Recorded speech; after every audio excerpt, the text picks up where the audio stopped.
Isang mapagpalang araw po sa inyong lahat. Ngayon po ay March 8, 2025, Sabado, kasunod ng Miyerkules ng Abo.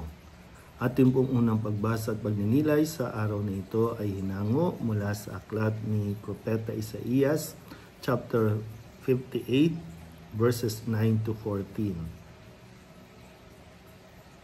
Sinasabi ng Panginoon, kung titigilan ninyo ang pang-aalipin at pagsuway sa akin, at ang masamang salita'y iiwasan, kung ang nagugutom ay pakakainin ninyo at tutulungan, ang kadilimang bumabalot sa inyo ay magiging tila liwanag sa katanghalian.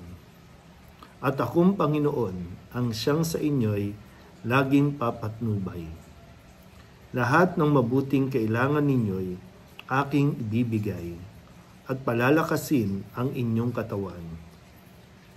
Kayo'y matutulad sa pananim na sagana sa dilig, matutulad sa batis na di nawawalan ng agos ng tubig.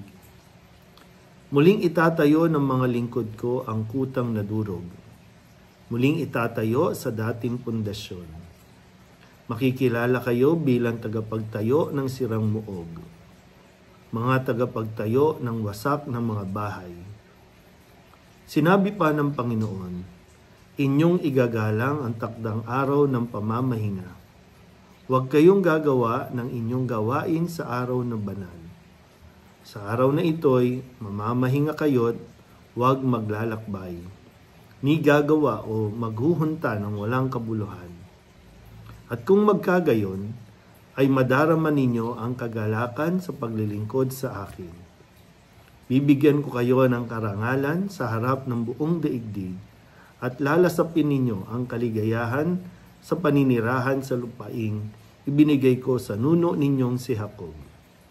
Mangyayari ito pagkat akong Panginoon ang nagsabi nito. Ang salita ng Diyos. Muli po, isang mapagpalang araw sa inyong pong lahat.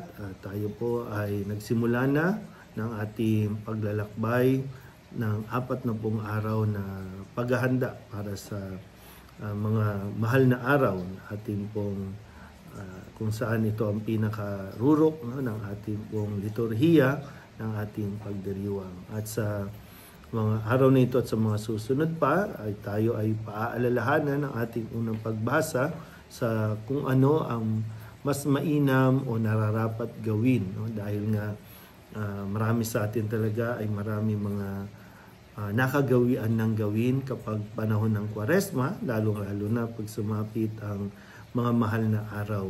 Pero yun nga po, kailangan natin pagnilayan dahil bagamat ang mga bagay na ito na ginagawa natin ay hindi naman ipinagbabawal, pero ang kailangan natin makita ay kung nagagawa ba natin o sinisikap natin gawin ang mga nais ng Diyos na magawa natin bilang paghahanda bilang paghahanda para sa ating pong pagdiriwang ng misteryo Pascual. Kaya dito sinasabi sa aklat ni Propeta Isaías na yung ating bang pakikitungo sa ating kapwa, yung sabi nga dito, kung titigilan natin ang pang-alipin at pagsuway sa Kanya, iiwasan na magsalita ng mga masasama, at kung ang mga nagugutom ay pakakainin at tutulungan, nakakatiyak tayo na pagpapalain tayo ng Diyos, o kaya naman alam natin na ito ay ikatutuwa ng Diyos kaysa yung gumawa tayo ng mga pagpapahirap sa sarili, yung mga pagpapasan o kaya pagpapapako sa krus, tapos niyan hindi naman natin tinutuwid ang ating mga bisyo, ating po mga pag-uugali. So mauwi lang sa wala po yung ating mga gawain, dahil ang gusto ng Diyos ay yung ugali, na ugali ng tamang pakikitungo sa kapwa. Tayo ba ay nagbibigay ng pagkain, tumutulong ba tayo? Kaya nga sa panahon ng Kwaresma, yung pinapaalala nga sa atin na yung three pillars, no? Three pillars of Lent, no? Yung ating almsgiving, yung pagkakawang gawa, yung pag-aayuno, yung fasting, at yung pananalangin, na makatulong nawa ito sa atin para mas maging mabuti sa ating kapwa. Dahil kung hindi, ay mauwi ito sa tinatawag na nating paimbabaw lang o pakitang tao lang. At hindi yon ikatutuwa ng Diyos. Kaya sikapin natin at mas pagnilayan pa natin itong mga salitang ito na binigay sa atin ng Diyos. Muli po, isang mapagpalang araw sa inyo po lahat.